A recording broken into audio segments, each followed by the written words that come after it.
morning mga katambay. Yan. Iparito tayo ng dalawang legs ng chicken.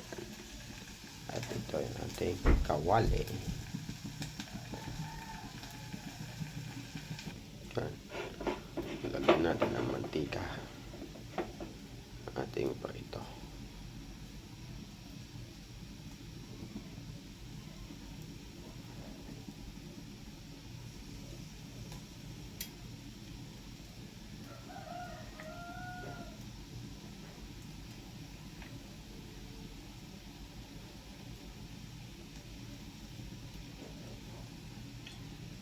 Tama yan.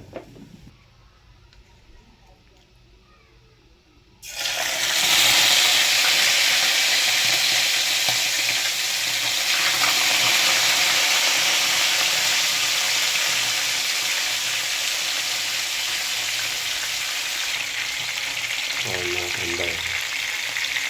Namula-mula na yung kabila.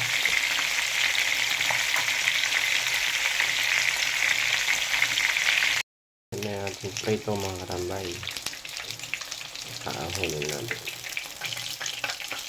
Ito yung isang ganda pag olive oil. Ang mantika. Ayan.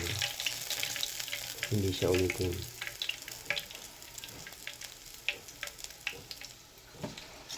Hindi umiitim yung mantika pag olive oil. Ang ginagamit nyo pang prito. Okay, yan na.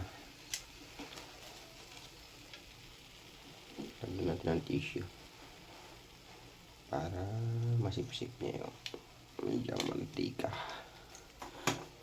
Okay. Okay. Kainan na. Sausawan. Wow.